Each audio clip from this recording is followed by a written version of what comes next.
தமிழ் சமூகம் கலை இலக்கியத்தில் மேம்பட்ட பண்பட்ட சமூகம். தம்பி முருகானந்தம் அவர்கள் பேசுகிற போது தமிழர்கள் நாம் பழமருமை பேசி பேசியே வீழ்ந்தோம் என்கிறார். தம்பியின் அந்த புரிதல் தவறானது. பழம்பெருமை பேசாததாலேயே நாம் வீழ்ந்தோம். இப்படி தம்பி நம்மவன் தவறுதலாக நமக்கு சொல்கிறார்.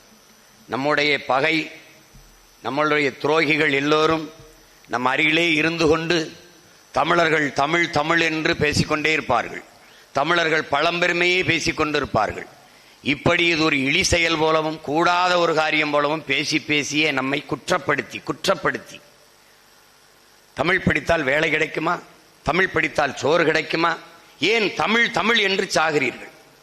என்னை ஒருவன் கேட்டான், ஏன் சீமான் தமிழ் தமிழ் என்று சாகிறாய் அப்படின்னு. சாராயம் குடிச்சு சாவதற்கு தமிழ் தமிழ் என்று பேசி சாகலாம் என்று.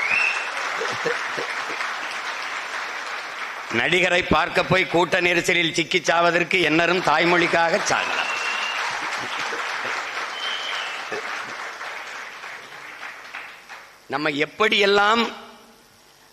நம்ம எப்படியெல்லாம் தாழ்வு மனப்பான்மையை நமக்குள் தள்ளி ஒரு குற்ற உணர்ச்சியை தள்ளி நம்மை அப்படி நகர்த்தினார்கள் என்பதை பார்த்தீர்கள் என்றால் ஒருவனுக்கும் உறக்கம் வராது. உங்கள் உடன் பிறந்தான் என்னுடைய கோபம் என்பது என்னுடைய கோபமா?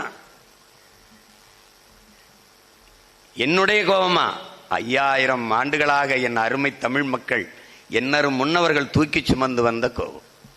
குறிப்பாக இந்த 500 ஆண்டுகளாக நம் இன முன்னோர்கள் தூக்கி சுமந்து வந்த அடர்த்தியான வலியும் காயமும் அதன் வெளிப்பாடுதான் இந்த கோபம்.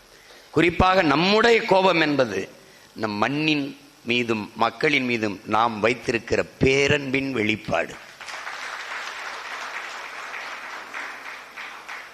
பேரன்பின் வெளிப்பாடுதான். அடைந்த இனம் போர்க்குணமற்று போகும்.